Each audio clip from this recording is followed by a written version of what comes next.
Assalamualaikum warahmatullahi wabarakatuh. Selamat pagi semuanya. Masih bersama channel Akar Kuadrat. Hari ini kita akan membahas tentang transformasi geometri. Ini biasanya pelajaran kelas 9 SMP atau MTS di semester awal. Kita mulai dari refleksi. Refleksi ini pencerminan. Kita gambarkan di atas kertas atau di atas buku kotak, atau kita gambarkan di media diagram kartesius. Hal-hal yang perlu kita perhatikan dalam membuat diagram dengan operasi refleksi ini, yaitu yang pertama itu jarak pasti sama. Maksudnya jarak pasti sama itu jarak dari kiri ke kanan ketika cerminnya itu Y, karena refleksi itu pencerminan ya. Ketika cerminnya itu Y ataupun X, itu jaraknya sama. Misalnya titik di sini ya, nanti jaraknya sama ke cermin gitu ya. Kemudian tegak lurus dengan cermin itu kalau garis ataupun bangun. Kemudian sama panjang ya. Ini berlaku untuk garis. Ketika garis dicerminkan maka panjangnya masih utuh sama, tidak akan jadi semakin pendek atau semakin panjang. Kemudian bentuk yang sama atau sebangun. Itu untuk bangun ya. Kemudian saling berhadapan. Ketika hadapnya ke cermin maka bayangannya sama, nanti hadapnya ke cermin. Oke, kita langsung ke contoh yang pertama. Di sini ada titik A. Titik A ini ada pada titik koordinat 7,3. Ketika kita refleksikan ya, refleksinya apa dulu? Mau refleksi dengan sumbu Y atau sumbu X, atau pada garis tertentu. Nah, di sini kita mulai dari refleksi sumbu Y. Ini pertama sumbu Y. Jadi cerminnya itu sumbu Y. Ada A 7,3. Titik A ini koordinat 7,3. Maka cerminnya atau bayangan dari A ini ada pada di sini, di melewati cermin itu. Kita sebut sebagai A aksen. Di sini adalah titik negatif 7,3. Jadi kalau cerminnya Y, kemudian titiknya 7,3, bayangannya jadi negatif 7,3. Kemudian kalau garis bagaimana? Kita buat titik lagi. Di sini ada titik B. Di sini titik 4,5. Kita buat garis. Kemudian kita cerminkan ke sumbu Y, masih ke sumbu Y. A ini jaraknya sama dari A ke cermin dan cermin ke A aksen. Itu jaraknya sama, yaitu 7. Dan B juga harusnya sama. B ini jarak dari cermin ke B itu ada 4. Maka bayangannya menjadi B aksen itu sebanyak 4 juga di sini. Maka garisnya akan saling berhadapan. Ini untuk garis ya. Kalau untuk bangun, misalnya kita buat titik lagi di sini, titik C 3,2. Kemudian kita hubungkan jadi segitiga. Maka cerminannya atau bayangan dari bangun segitiga ini ada pada sebaliknya Y atau lompat di sini ya. Maka akan jadi seperti ini. Ini bangunnya segitiga berhadapan. Ini kalau sumbu Y itu dijadikan cerminnya. Kalau sumbu X ya. Ini yang pertama tadi sumbu Y, sekarang sumbu X yang jadi cermin.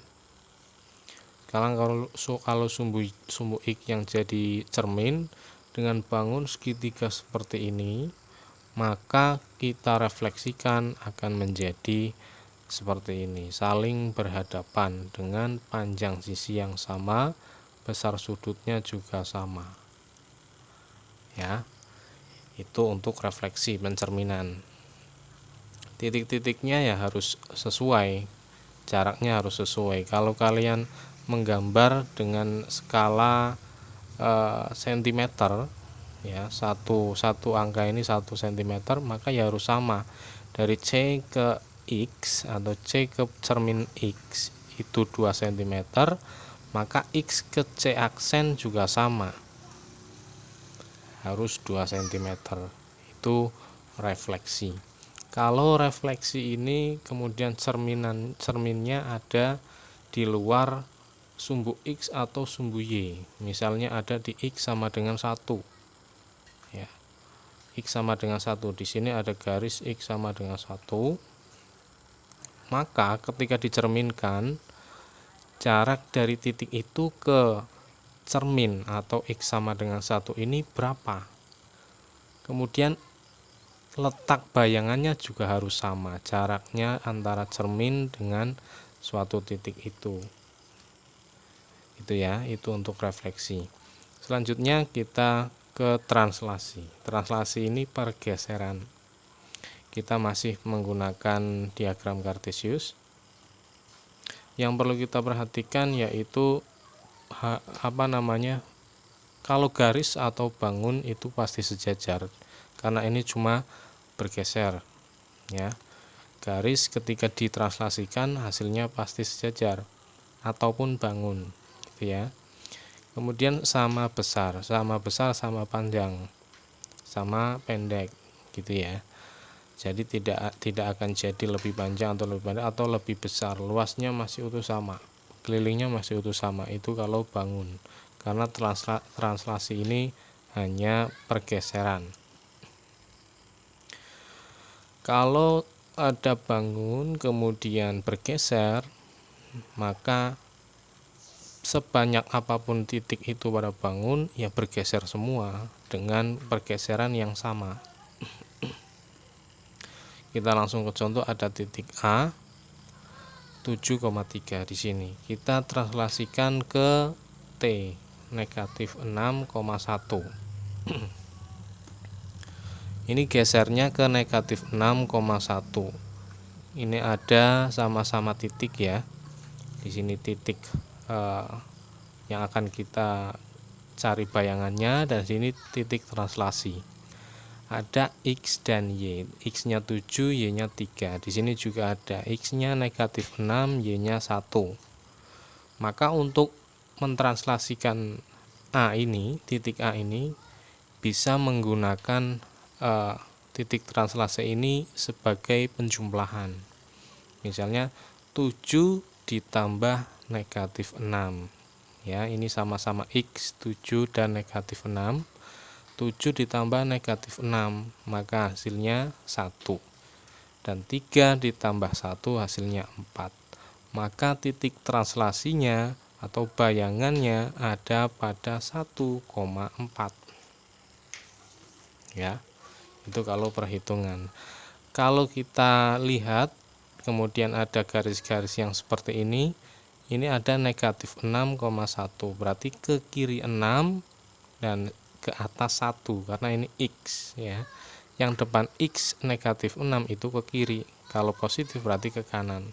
Sedangkan 1 ini Y. 1 kalau positif ya, kalau Y positif ke atas, kalau negatif ke bawah. Maka akan jadi geser ke 6 ke kiri dan naik 1. Itu untuk titik A. Titik A di sini bayangannya ada di sini. Kemudian kita juga akan sama mencari garis ya. Kita gambar lagi, di sini ada titik B 4,5, kita buat garis. Nah, setelah jadi garis seperti ini kita translasikan ke negatif 6,1. bergeser semua di sini berarti ada 2 titik di sini, maka gesernya sama dan bergeser semua. Ini ada A sudah geser, maka B-nya geser sebanyak kiri 6 ke atas 1, maka disinilah bayangan titik B. Garis AB ini punya bayangan di sini, A aksen, B aksen. Ini untuk garis. Kemudian kalau bidang ya, kita segitiga masih sama, ada titik C 3,2, maka kita geser ke kiri 6 ke atas 1. Untuk titik C berarti ada pada sini, maka jadilah bayangan dari segitiga ABC. Di sini ada A aksen, B aksen, C aksen. Bangunnya sama besar, luasnya masih sama, panjangnya masih sama, hanya bergeser. Bergesernya tergantung translasinya berapa. Ini kalau translasinya seperti ini ya. Kalau kita coba lagi dengan translasi 0, -9. Translasi 0 itu berarti X-nya masih utuh. Berarti tidak geser ke kiri dan tidak ke kanan. Tapi ini ada negatif 9, itu Y. Berarti Y negatif 9 itu ke bawah. Kita tinggal menjumlahkan masing-masing titik di sini dengan translasi. 3 ini X untuk titik C dan translasinya 0, maka 3 tambah 0 hasilnya masih utuh 3. 7 ditambah 0 masih utuh 7, dan 4 juga sama, masih utuh 4. Sedangkan ini translasinya negatif 9, maka Y atau 2 di titik C ini, 3 di titik A, dan 5 di titik B, ini kita tambahkan dengan negatif 9. Maka bayangan dari segitiga ABC ada pada sini di bawah. A aksen, B aksen, C aksen. 2 dikurangi 9, maka hasilnya negatif 7.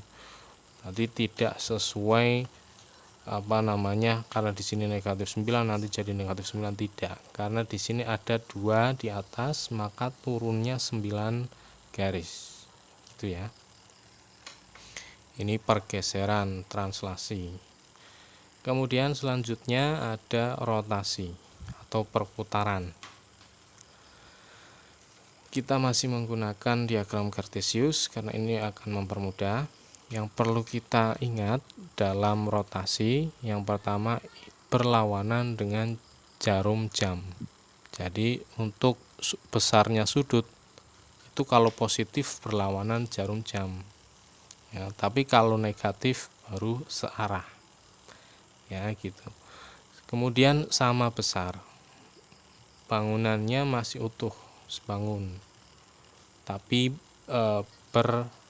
berubah posisi gitu ya.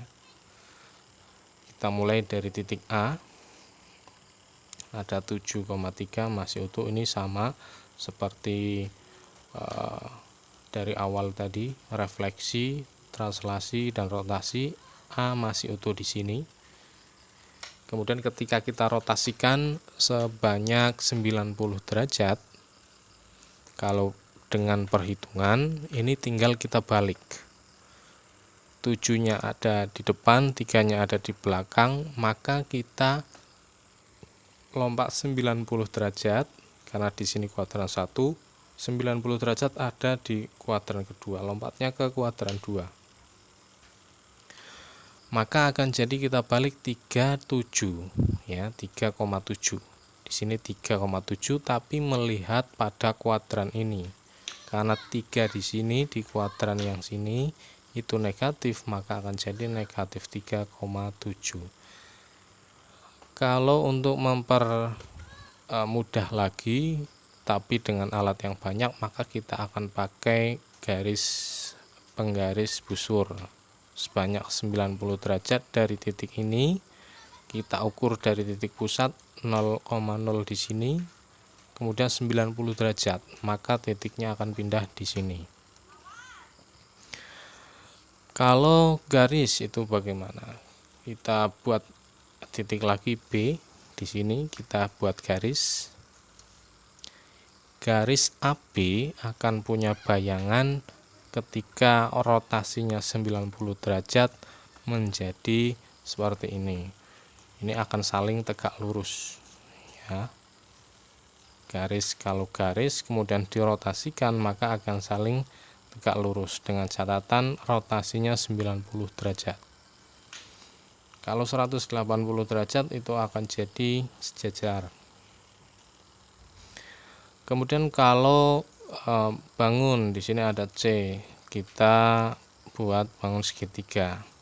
Kemudian kita rotasikan. Seperti tadi, ini 7,3 dibalik dari 3,7, tapi menyesuaikan di sini nilainya negatif, ya negatif. Ini 4,5, ini juga sama 5,4 dibalik, tapi 5 di sini adalah negatif.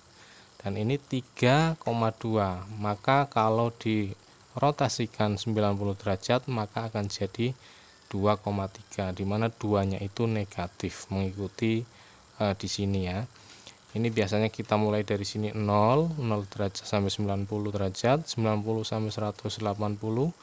Ketika ada rotasi 180 derajat, maka nanti bayangannya ada di sini. Dari segitiga ABC kemudian dirotasikan 180 derajat, maka ada pada kuadran 3, yaitu di sini. Dengan titik-titik kita bolak-balikan lagi. Ke 90 itu dibalik, 90 ke 180 kita balik lagi. Gitu ya. Tinggal menyesuaikan angka negatif dan positifnya. Kalau di sini berarti ini untuk rotasi 270 derajat. Itu biasanya titik-titik itu, atau rotasi pada derajat-derajat yang mudah, 90 derajat, 180 derajat, dan 270 derajat. Untuk kelas lanjut mungkin ya bisa juga ini dirotasi sebanyak 40 derajat, 30 derajat, dan seterusnya. Tapi untuk SMP ini untuk derajat-derajat sudut istimewa 90, 180, dan 270. Ini rotasi. Kemudian yang terakhir untuk transformasi geometri yaitu dilatasi. Ini pergeseran dengan cara mengalihkan dengan faktor skala. Masih utuh dengan diagram Kartesius. Yang perlu diperhatikan itu pusat dilatasi. Titik pusat dari untuk pengaliannya. Yang kita pakai di sini adalah titik pusat dilatasi 0,0, ya. Dan faktor skala yang harus diperhatikan. Kita mulai dari titik A, kita geser ya, jadi titik A di sini 4,2. Kemudian dilatasi dengan faktor skala. Fs itu faktor skala 2. Faktor skalanya 2, maka bayangan dari titik A itu akan bergeser. Dengan cara bagaimana? Dikalikan masing-masing elemen. Di sini ada X dan Y dengan faktor skala. Dikalikan 4 kalikan 2 jadinya 8, 2 kalikan 2 jadinya 4. Maka bayangan titik A ada pada 8,4. Ini untuk titik ya, dilatasi maka bergeser, bisa juga lebih besar, bisa juga lebih kecil, tergantung faktor skalanya. Ini faktor skalanya 2, maka setiap titik di sini ada titik X dan titik Y, kita kalikan 2, 4 dan 2, ini kalikan 2 masing-masing, jadi 8,4. Ini untuk titik A. Kemudian kita buat garis juga. Ada titik B di sini 2,3. Kita buat garis. Ini kalau dikalikan dengan faktor skala 2, maka masing-masing di sini juga dikalikan 2. 2 kali 2, 3 kali 2. Maka bayangan titik B akan jadi 4,6. garis AB punya bayangan jadi lebih panjang seperti ini. A aksen, B aksen. Garis A aksen, B aksen itu lebih panjang dari garis sebelumnya AB. Karena ada faktor skala 2. Kalau dikalikan dengan faktor skala positif, maka akan jadi lebih besar. Biasanya seperti itu. Itu untuk kuadran 1. Tapi untuk kuadran ini juga lebih besar gambarnya. Ini masih garis. Kita coba untuk bidang segitiga. Di sini ada titik C, kita hubungkan garis juga. Kemudian titik C ini 1,1 kita kalikan dengan faktor skala 2. 1 dikalikan 1 dikalikan 2 itu 2. 1 juga dikalikan 2 itu 2. Maka C aksen ada pada 2,2 di sini. Ya, bidangnya akan jadi seperti ini segitiganya. A, B, C yang tadinya kecil kemudian didilatasi dengan faktor skala 2, maka lebih besar, menjadi lebih besar. A aksen, B aksen, C aksen ini segitiganya menjadi lebih besar, luasnya juga semakin besar gitu ya. Ini untuk faktor skala positif. Kita coba untuk faktor skala negatif, yaitu negatif 3 dari bidang A, B, C ya. Fokusnya A, B, C karena A aksen, B aksen, C aksen ini bayangan sudah didilatasi. Kita kembali lagi ke segitiga A, B, C. Kemudian dikalikan dengan faktor skala negatif 3. Masing-masing di sini ada 1, ada 4, 2, 2,3 itu dikalikan dengan negatif 3. Maka bayangan dari segitiga ABC akan berubah menjadi A aksen, B aksen, C aksen dengan segitiga yang berbeda, sudut-sudutnya berbeda, panjangnya yang berbeda gitu ya. Ini berada di kuadran ketiga, hanya dikalikan dengan faktor skala negatif 3. Ini dilatasi. Untuk transformasi geometri yang kita pelajari cuma itu saja, refleksi, kemudian translasi, rotasi, dan dilatasi. Silakan kalian mencari contoh-contoh lain supaya lebih paham lagi, mencari contoh-contoh pada buku, kemudian dikerjakan sendiri ya, supaya bisa memperpaham materi transformasi geometri. Hari ini cukup itu saja. Jangan lupa untuk subscribe channel ini. Semakin bertambah subscribernya, maka postingan saya akan semakin banyak. Itu pengaruhnya seperti itu ya. Jangan lupa untuk subscribe. Saya akhiri. Assalamualaikum warahmatullahi wabarakatuh.